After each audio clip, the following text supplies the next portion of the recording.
Hola, buenas tardes. Bienvenidos al Congreso Virtual de Medicina General organizado por la sección 21. Agradezco al químico Fabio Mesa el haberme invitado. Yo soy la doctora Silvia Chávez Gallego, soy oncólogo pediatra, trabajo actualmente en el Hospital Infantil de Morelia y este tema lo traje a colación porque, bueno, es uno de los tipos de cáncer que más tardan en llegar, entonces quise traerle lo más importante, los puntos que les van a servir para hacer un diagnóstico oportuno en los tumores de hueso, tumores óseos de los niños y de los adolescentes. Los tumores óseos malignos no son tan frecuentes, afortunadamente. De todos los tipos de cáncer, más o menos el 6% corresponde a tumores óseos. Ahí en la diapositiva pueden ver, y de aquí la importancia del tema, que puede ser un adolescente que aparentemente está normal y que en su día puede estar creciendo un tumor de esa manera. El más frecuente de los tumores de hueso son los osteosarcomas, en primer lugar, y creo que vamos a hacer un poquito de énfasis especialmente en este tumor. Y el segundo tumor en frecuencia de los tumores de hueso son los sarcomas de Ewing. Algo característico de ambos tumores es que son muy agresivos y lamentablemente algunos cuando los diagnosticamos ya son metastásicos y en ese momento la posibilidad de vivir del paciente, ya sea niño o adolescente, se disminuye drásticamente. Los tumores óseos, tenemos algunas características de los diferentes tipos de cáncer que nos van a hacer sospechar. Una sería la edad, dicen que es más frecuente en la segunda década de la vida, entonces aquí abarca tanto la edad escolar, que son los niños entre 6 y 12 años, pero es más frecuente después de esta edad, que sería la adolescencia. Entonces, la edad más frecuente de presentación, por ahí hay una diapositiva que nos dice es un promedio de 15 o 16 años. Nuevamente, ¿por qué es tan importante? ¿Por qué me interesa tanto? Porque muchos tipos de cáncer ya llegan de manera oportuna, estos no, entonces suelen ser muy agresivos y pasan mucho tiempo, llegan ya con lesiones en otro sitio anatómico como sería el pulmón o otro hueso. Y una característica clave que vamos a analizar en el tema es el dolor, ¿no? Aquel niño que dice es que tiene dolor en una rodilla, en la cadera, en un hombro, incluso en la cara. Bueno, hay que ponerle atención y vamos a ver algunas cosas que tienen que darles como una alerta roja de que algo no está bien. Vamos a hablar inicialmente del tumor más frecuente, que es el osteosarcoma. Se preguntarán por qué puse esa foto ahí que está tan reciente del Canelo con este boxeador americano, ¿no? Pues resulta que Jackson se llama, es un paciente que luchó hace poquito y perdió con el Canelo, pero que tuvo un osteosarcoma. Entonces su eslogan de la pelea era, pues yo ya le gané al cáncer, no creo que el Canelo me gane, ¿no? Pero pues sí le ganó, sin embargo, por eso está esta fotografía.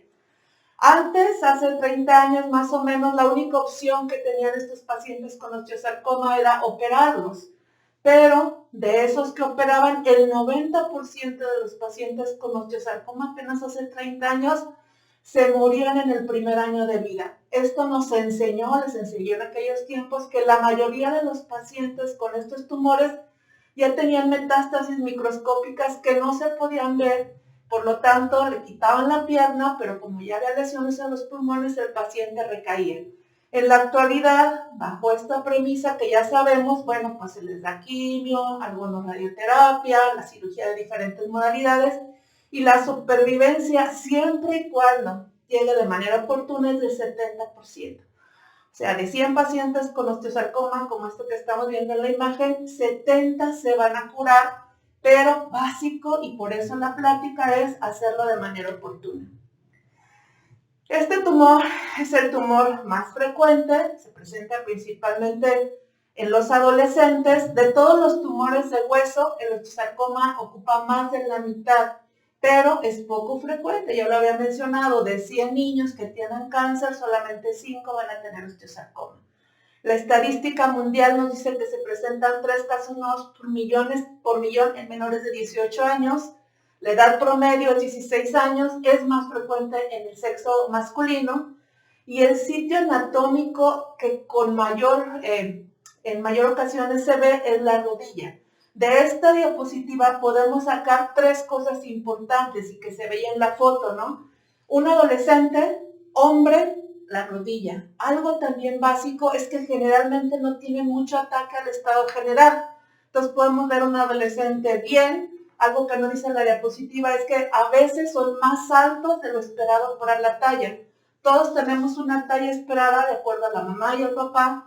Entonces el niño con osteosarcoma suele ser un poco más alto de lo esperado. Entonces desde esta diapositiva empezamos a ver tips, ¿no? Hombre, adolescente, más o menos bien y que le puede doler una rodilla. Entonces es lo primero que tendríamos que aprender.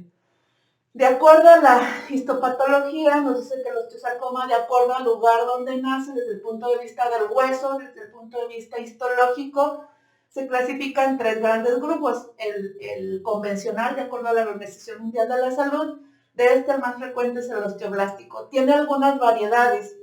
Para nosotros los oncólogos estas variedades son importantes porque suelen ser muy agresivas, entonces hay que hacer el diagnóstico, hay que enviar la biopsia y si nos reportan un telangiectásico multimodal, generalmente son tumores más agresivos de lo normal. Entonces, esta información pues prácticamente nos sirve al oncólogo para el tratamiento. Ahora, la pregunta que con mayor frecuencia nos hacen los papás cuando diagnosticamos un niño con cáncer es ¿qué fue lo que causó la enfermedad, no? Y entonces la mayoría de las ocasiones podemos hablar de que no existe una causa bien definida. Aquí en osteosarcoma se mencionan 2 factores importantes. Uno, que haya recibido radioterapia y la otra que haya recibido quimioterapia. Los niños que llegan de primera vez, pues lógicamente no tienen ninguno de estos 2 factores. Otro sería el antecedente familiar, que un hermano, que una mamá haya tenido un osteosarcoma, pudiera estar relacionado con que el niño que estamos viendo actualmente pudiera tener osteosarcoma. Sin embargo, la mayoría no tienen estos factores. Existe una asociación importante con factores hereditarios. Algunos niños que tienen alguna enfermedad rara, como el síndrome de Li-Fraumeni, que es una alteración genética, bueno, pudiera estar más relacionada con la producción de osteosarcoma. Sin embargo, estas enfermedades son sumamente raras, entonces tampoco lo tenemos como un antecedente importante. Nos dicen por ahí que este tumor puede tener relación con alteración en un cromosoma, ¿no? Que es donde se encuentra el gen RB, que sabemos ya en la actualidad que esta alteración, estos genes que se describen a nivel celular, cuando se alteran, bueno, pues la célula salta y entonces empieza a crecer de manera desorganizada y a formar un tumor como el que estamos viendo en la imagen. Otra alteración genética pues es la mutación del P53, que también sabemos que es el guardián del genoma, ¿no? Es un gen que se encarga de ver que la célula esté normal para que se siga reproduciendo o la detiene y la elimina. Entonces, cuando hay alteración de este gen, bueno, pues también se salta lo normal y puede empezar a crecer una célula de manera desorganizada y por lo tanto podemos tener la formación de un tumor. Pero la causa específica del osteosarcoma realmente no se sabe. Y en la mayoría de los tipos de cáncer en los niños, pues no se sabe cuál es la causa. Ahora, llegamos a la parte más importante, que es el cuadro clínico. Ya sabemos los antecedentes, ya dijimos dónde se puede presentar, pero esto es de suma importancia para el médico general, incluso yo lo pondría también para los maestros y los papás. Tratar al adolescente es difícil ya de por sí, y por alguna razón que todavía no se conoce, los cánceres en el adolescente son más agresivos. Entonces, aquí tenemos que estar muy pendientes de por qué nos llega un paciente a consulta con dolor, que sería el primer síntoma que vamos a ver. Otro factor que incluye o que obstaculiza el diagnóstico temprano es la misma edad. Los niños que tienen entre 15 y 18 años, que todavía los tenemos que ver el pediatra, de repente no saben si ir con el oncólogo pediatra o si ir con el oncólogo de adultos. Estos niños todavía tienen que acudir a un hospital pediátrico. Entonces, ya entrando específicamente en todos los datos que pueden estar relacionados con la predicción de un tumor, uno de ellos sería el dolor, ¿no? El dolor que aparece en la rodilla. Yo dije adolescente, masculino y dolor en una sola rodilla. Este dolor inicialmente puede ser, el paciente dice es que en la mañana no me duele la rodilla y entonces empieza a hacer actividad y el niño puede relacionar que cuando empieza a hacer actividad física o que de repente se dio un golpecito le duele. Lamentablemente, cuando este tumor crece, altera el hueso y entonces un golpe leve que no puede causar ningún problema en un niño normal puede incluso fracturar el hueso y hacer el diagnóstico en un niño que llega fracturado. Le tomamos una radiografía, le llamamos fractura en terreno patológico. Vamos también a aprender en esta charla las principales manifestaciones a nivel de una radiografía que debemos identificar para asociar a un tumor. Entonces, el primer síntoma puede ser dolor con estas características. Inicialmente pueden darle un analgésico y el paciente mejora y no pasa nada. La segunda manifestación clínica es que el tumor, si está en el hueso, empieza a crecer y esto hace aumento de volumen, se ve más grande. Yo les puedo asegurar que cuando un niño llega con aumento de volumen, ya no estamos haciendo diagnóstico oportuno. Lo ideal es diagnosticar al paciente con osteosarcoma antes de que crezca, o sea, cuando empieza con dolor. Cuando estamos hablando de aumento de volumen, generalmente el tumor ya se salió del hueso, llegó a los tejidos blandos, a los músculos, a los nervios, a las venas, y ese, para empezar, va a ser un paciente que no va a ser posible conservar su pierna. De entrada, ese paciente tenemos que saber que hay que quitar la pierna, aunque lo más importante en cáncer, siempre hay que aclarárselo a los papás, es la vida y no la pierna, pero esa premisa, aunque parece fácil de decir, para los papás es muy difícil de entender y ocasiona abandono de tratamiento. Ahora, el sitio de localización, pues ya lo dijimos, el 60% puede presentarse en la rodilla. Solamente un 20% de los pacientes los diagnosticamos ya con metástasis, sobre todo pulmonares, pero deben de recordar que aunque el cáncer esté localizado en la rodilla, es muy probable que el 80% de esos pacientes ya tenga micrometástasis a nivel del pulmón.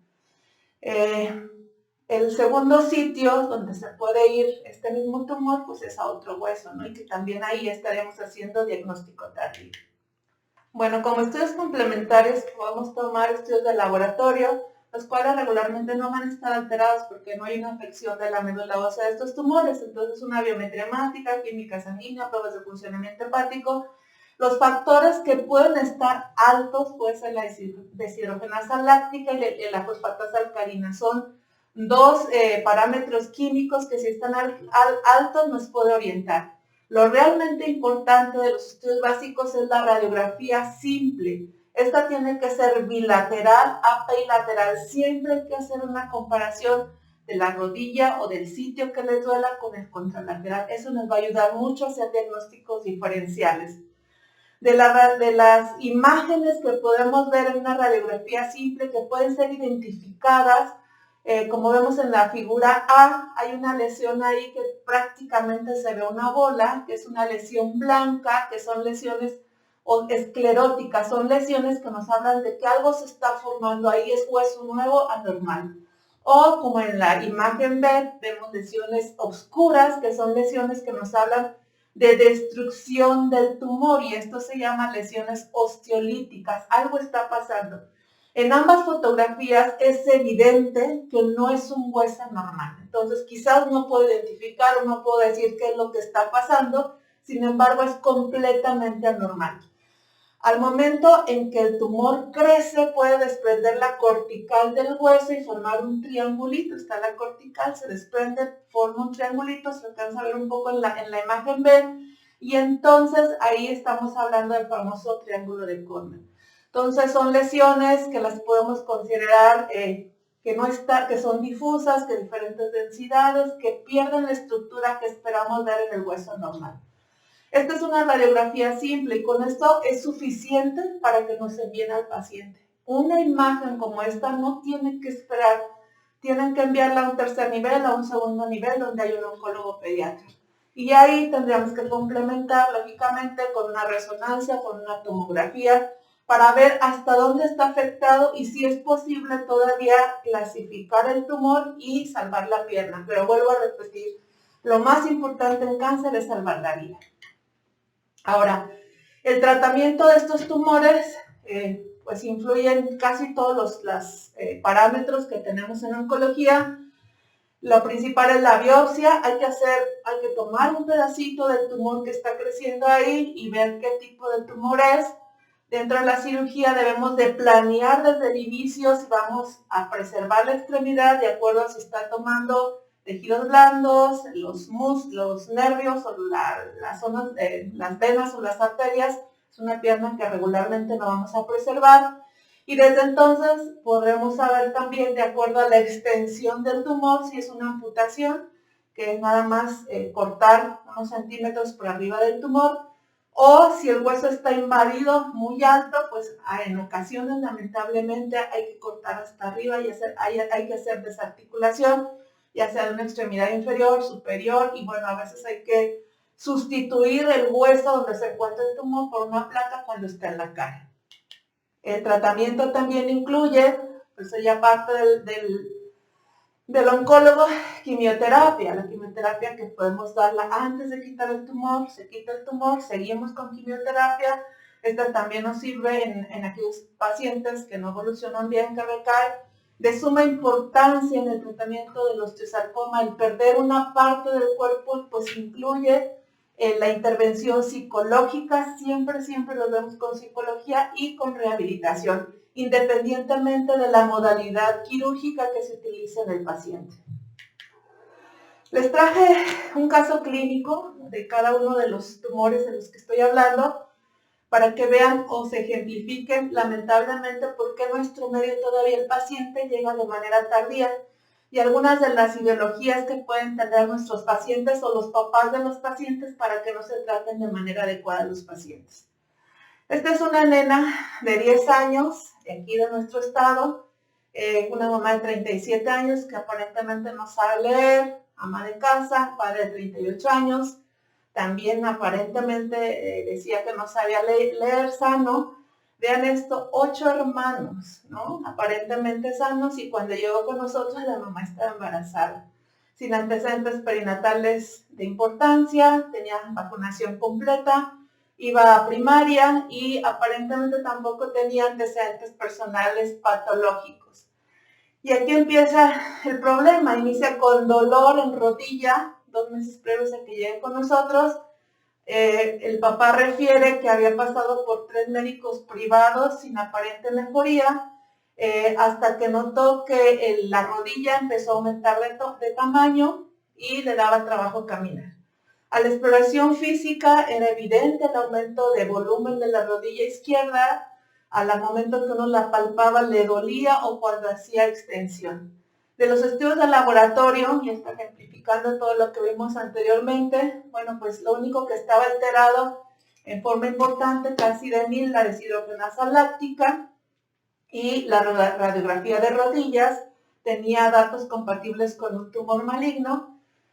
Se tomó biopsia el 31 de mayo y se egresa el 4 de junio. Estaba bien, se fue. Aquí hay una fecha que parece que no coincide, que es el 12 de noviembre, si la dimos de alta desde principios del año. ¿Cómo es que hasta entonces la vimos? Resulta que de acuerdo a los estudios que le hicimos a la paciente no era candidata a preservar la pierna. Eso se tiene que saber desde el diagnóstico y entonces hablamos con el papá, resulta que eran de una región donde tenían ciertas costumbres, donde era matriarcado, tuvimos que esperar a que viniera la mamá, tuvimos 3 sesiones de trabajo social y nunca aceptaron ni siquiera iniciar tratamiento. Entonces se fueron y para esta fecha nos firmaron alta voluntaria, se hicieron responsables, pero bueno, en su comunidad fue alguna caravana de estas que matan de salud, de la Secretaría de Salud, y el papá se acercó a pedirles una silla de rueda para su hija y resulta que esa niña pues era nuestra paciente. Como pueden ver en la imagen, aparentemente era una comunidad donde no había luz, donde no tenía recursos, donde estaba todo como pues muy precario. Sin embargo, si ven las manos de la niña, pues tiene ahí una tablet, ¿no? Entonces es como que no concuerda. Sin embargo, pues estaba una niña con este tamaño de tumor, que es como podríamos decir casi el tamaño de un balón de fútbol. Entonces, ¿qué encontramos? Una niña que no se trató, que no se le quitó el tumor, que no recibió quimioterapia y que lamentablemente ya había llegado tarde, pero aún podíamos salvarla y podíamos quizás no salvar la vida, no salvar la pierna, pero sí salvar la vida, y por ciertas idiosincrasias que todavía tenemos en nuestro medio se fue. Cuando regresó, pues no había nada que ofrecerle. Para empezar, ¿cómo quitamos este tumor? Pero eso no era lo peor. Este es el estudio histopatológico del tumor. Lo peor era que ya tenía lesiones metastásicas en pulmón. Este ejemplo es un claro ejemplo de cómo la enfermedad, si la dejamos evolución natural, o sea, no le damos ningún tipo de tratamiento, no se detiene. Y entonces llegó con unas bolas muy grandes a nivel pulmonar y poco podíamos ofrecerle más que tratamiento paliativo, que fue lo que hicimos. Entonces, de tener una oportunidad de un 60 o 70% de sobrevida, cuando regresó, y es un caso que quise explicar porque pasa lamentablemente con alguna frecuencia, sobre todo cuando son niñas, pues ya con estas lesiones en el pulmón, poco podíamos ofrecerle. El tumor, aquí se ve la imagen, es nada más una parte de la extremidad. Si pueden ver ahí la vejiga en la tomografía, ven el hueso blanco de la pelvis que se ve completamente infiltrado de estar en la rodilla. El tumor había crecido hasta el muslo, incluso estaba tomando ya el hueso de la pelvis. Esa es la evolución natural que no debería de pasar en ningún niño con cáncer. Vamos a hablar ahora del segundo tumor más frecuente, que es el sarcoma de Ewing. Hay algunas cosas que no voy a repetir y que hablamos en el osteosarcoma que tienen que ver con ciertas características. Desde el punto de vista personal, todavía osteosarcoma creo que nos da mucha oportunidad de tratar a los niños. Lamentablemente, el sarcoma de Ewing, que es el segundo tumor óseo más frecuente en los niños y los adolescentes, yo considero que es el tumor más agresivo que existe en la infancia y en la adolescencia. La edad más frecuente de presentación, a diferencia del niño con osteosarcoma, puede ser en edades más jóvenes, en etapa escolar, y lógicamente también lo vamos a ver en el adolescente. El cuadro clínico va a variar por la localización. Yo dije que el osteosarcoma era más frecuente en la rodilla. En este caso, puede ser también extremidad inferior, pero afecta de manera importante la cintura pélvica ósea, o sea, los huesos ilíacos principalmente, ¿no?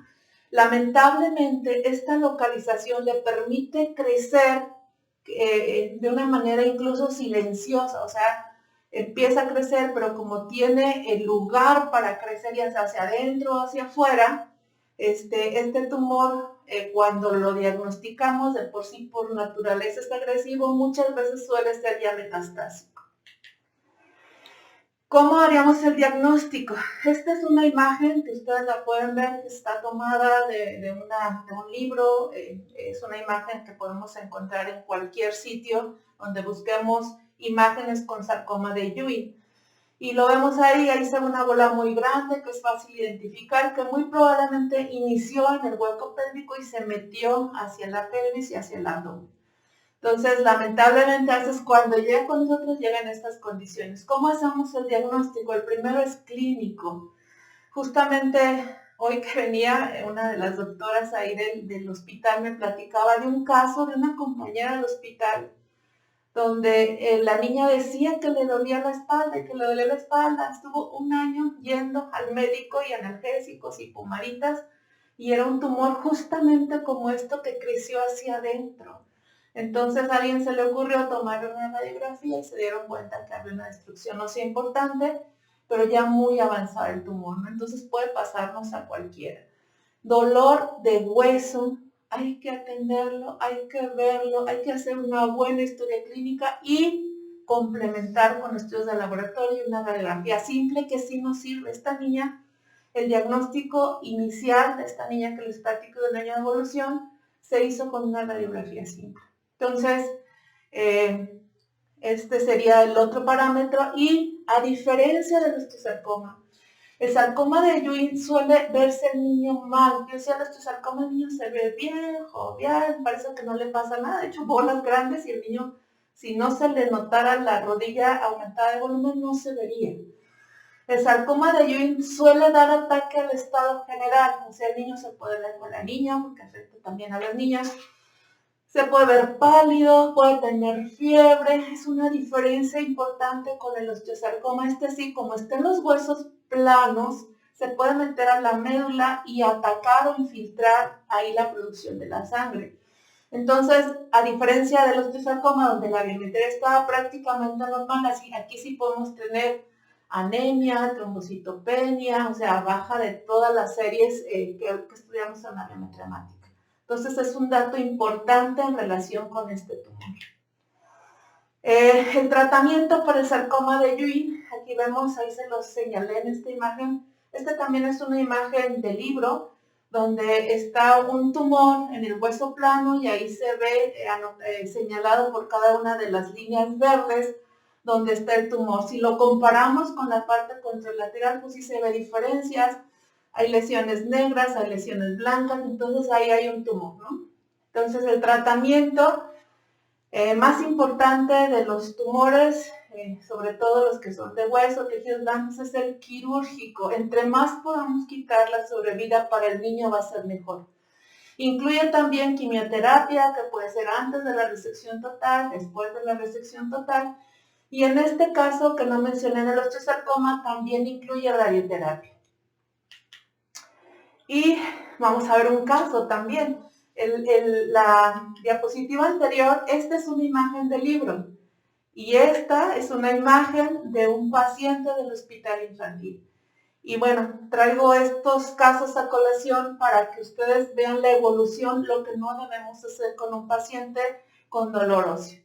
Esta es una niña de 13 años y lo que decía cuando llegó al hospital es que 3 meses previos a que llegara al hospital se había caído como de sentón, ¿no? Entonces, a partir de entonces, la niña había empezado con dolor, que sobre todo era a nivel lumbar y pélvico.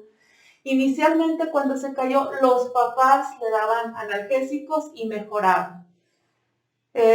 Tuvo una situación ahí importante y es que todavía se acostumbra en nuestro medio las famosas sobadores, ¿no? Que ahora les llaman quiroprácticos. Esta niña venía de Guanajuato, lo llevaron con 3 diferentes personas a que la sobaran. Entonces le sobaban el lugar de donde se había caído, donde le dolía.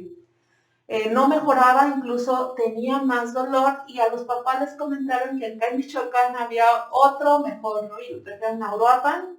Entonces de Guanajuato se trasladaron a Uruapan, lo llevaron y al momento de que el quiropráctico con el que lo llevaron le sobó, se fracturó. Entonces el dolor fue impresionante y la misma persona que la atendió la mandó al hospital general. Aquí vemos la radiografía. En esta radiografía, bueno, se puede ver, si se fijan ahí, es muy parecida a la anterior, pero ahorita vamos a ver la resonancia. El tumor estaba pues muy avanzado, ¿no? Esta es la resonancia. Pueden ver ahí en el glúteo del lado derecho, se ve un tumor sumamente grande, se ve la cabeza del fémur, un tumor muy grande. Era increíble porque al momento de que uno tocaba a la niña, le tocaba la región glútea, parecía una piedra, estaba tremendamente duro. De hecho, quien hizo la biopsia del tumor no le costó trabajo, nada más agarró del mismo glúteo y tomó una biopsia y bueno, nos diagnosticaron un sarcoma de Ewing, que también se conoce como tumor neuroectodérmico primitivo.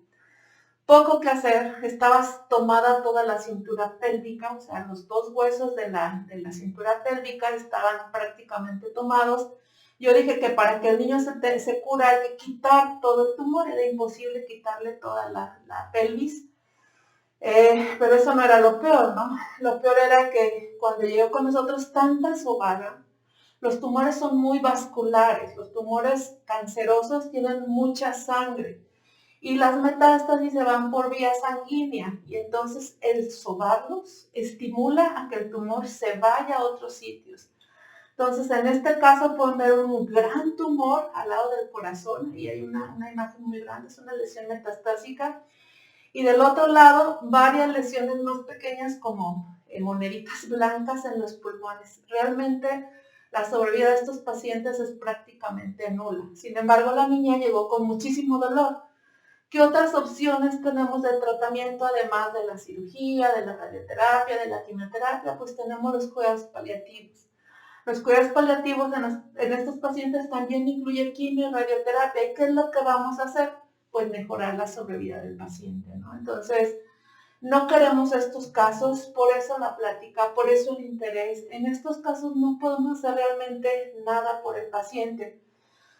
Afortunadamente, a pesar de que sabíamos que la sobrevida en esta niña pues era entre 3, quizás 6 meses, casi con la quimioterapia estuvo 1 año, regresó a casa, más o menos buenas condiciones generales, que ese es otro de los objetivos. Si no podemos curar, sí podemos mejorar la calidad de vida del paciente. Entonces, en conclusión, podemos decir que hay 2 tumores del hueso que son los más importantes, que es el osteosarcoma, que es un nombre en la rodilla, un nombre grandote, en el adolescente, el sarcoma de Ewing, que puede presentarse en los huesos planos, como la pelvis, las costillas. También puede presentarse en los huesos largos. La diferencia con el osteosarcoma es que el osteosarcoma se presenta en las partes distales en las epífisis. Y el sarcoma de Ewing, una diferencia con este es que se presenta en las diáfisis. Entonces serían algunas de las diferencias entre ambos tumores. Pero, ¿qué me gustaría dejarles? ¿Qué me gustaría que no olvidaran de estos tumores que son muy agresivos?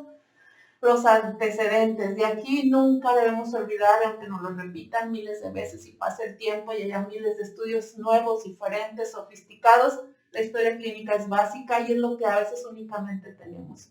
Los antecedentes, el tiempo de evolución, si tiene algún factor predisponente entre la familia que haya tenido algún tipo de tumor, eso es importante. Después la exploración física, hacerlo minuciosa, comparativa, y si hay sospecha de un dolor en cualquier hueso, no importa la localización, tomen radiografías simples. AP laterales comparativas, si es un paciente que se ve pálido, que se ve mal, que ha tenido fiebre, estudios básicos también que casi la mayoría contamos. Si no tienen otros, la biometría hemática, deshidrogenasa láctica y fosfatasa alcalina son básicos y nos van a orientar para abordar el paciente. No se lo van a quedar, hay que enviarlo a donde tengan que enviarlo, que en este caso puede ser oncología de aquí del hospital infantil.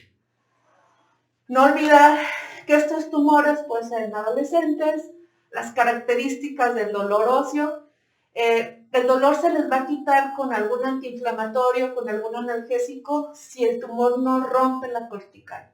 En el momento en que el tumor se sale del hueso y rompe la cortical, ya no se les va a quitar el dolor. Y entonces, ese dato nos está hablando de que puede estar avanzado. Pero si lo diagnosticamos antes de que haya los tejidos blandos, tenemos mucho que hacer. Atención especial en las rodillas de los adolescentes, en las niñas más pequeñas o en los escolares, dolores a nivel de la cintura pélvica, y ahí nos incluye a un porcentaje importante de ambos tumores. Si tiene o no tiene síntomas acompañantes, como ya he repetido, palidez, fiebre, que están relacionados con el sarcoma de Ewing. El osteosarcoma, casi siempre el niño se ve saludable. Tiempo de evolución, más o menos en una de las diapositivas que decía son de 3 a 4 meses cuando empieza a dar manifestaciones clínicas. Y por último, muchos de estos pacientes, y a veces tienen la idea el papá o incluso el médico que lo ve de primer contacto, es que se cae como en la niña que le sobaron, se fractura, o un niño que iba caminando y se cayó y se fracturó. ¿Qué tanto un trauma puede producir un tumor? Esto es completamente falso. O sea, no hay ningún golpe que nos pueda producir un tumor. Se asocia a tumores porque el niño ya tiene claudicación por el tumor, ya tiene un tumor acá y entonces camina, se pega, se cae con mayor facilidad. Esto quiere decir que el tumor pudo ocasionar el traumatismo, pero no el traumatismo al tumor, y eso hay que aclarárselo a los papás. Entonces, mandarlo, realizar la biopsia, las radiografías, hacer el diagnóstico diferencial.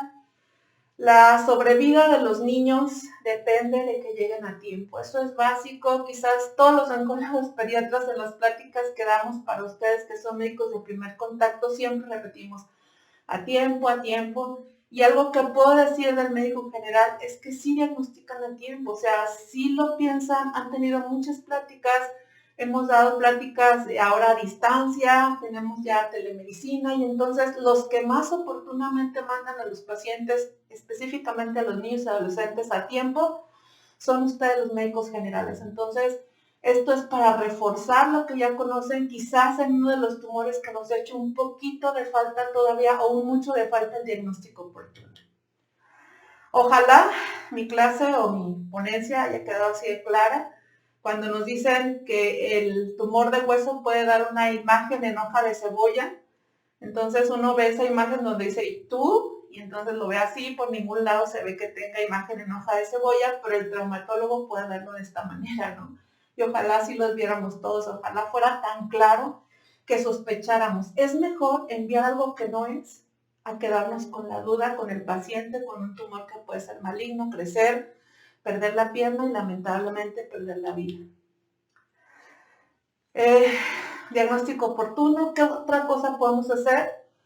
Pues a veces hay más protocolos, estamos viendo lo mejor para nuestros niños que nos mejoran la sobrevida.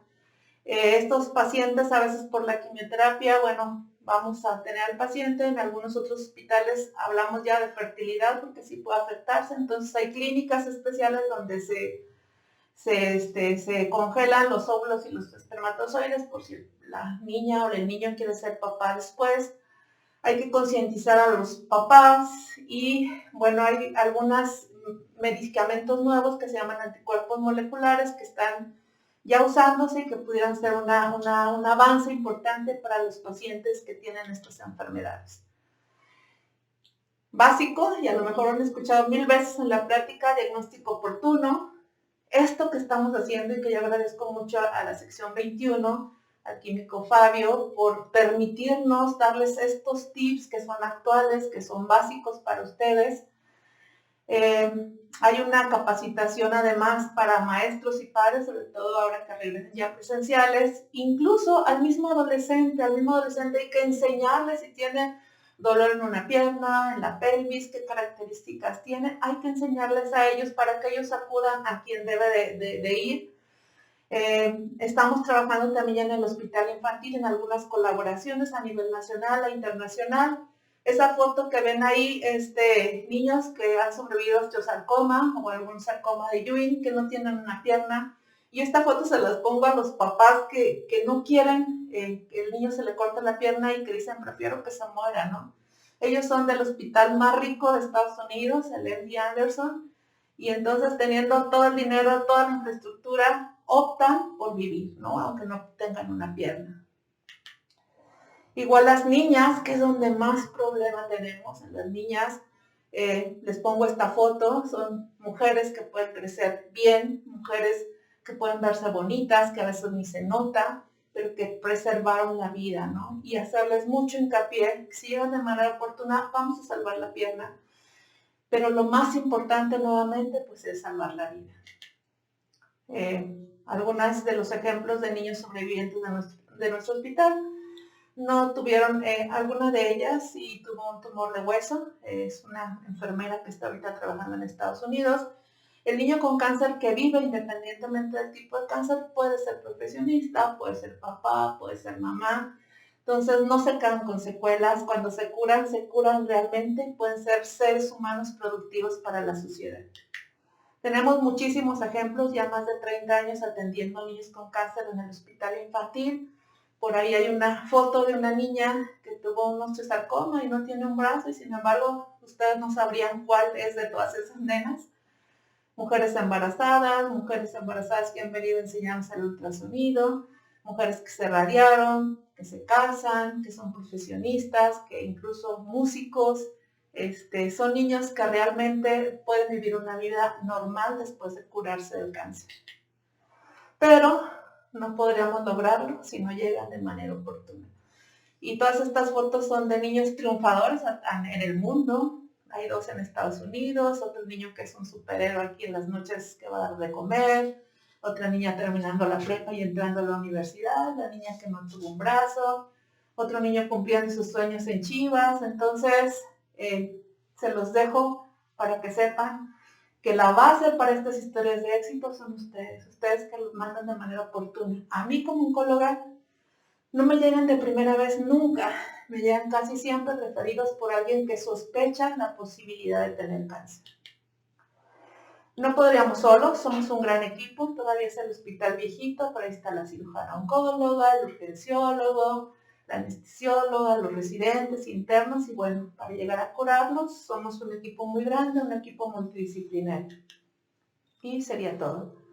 En caso de que tengan alguna pregunta, vamos a estar contestando en el chat. Cualquier duda, cualquier pregunta, con todo gusto estamos para servirles. Muchas gracias. Doctora, muchas gracias por su ponencia, y a nombre de la sección 21 le hacemos entrega de este pequeño obsequio, de este reconocimiento. Muchas gracias, doctora. Pues muchas gracias, al contrario, todo mi reconocimiento por este gran esfuerzo que hace todo el equipo de la sección 21. Nuevamente agradezco al químico Fabio, y yo contenta de venir a traer estas actualizaciones, sobre todo en los tumores del hueso del niño con cáncer. Muchas gracias, doctora.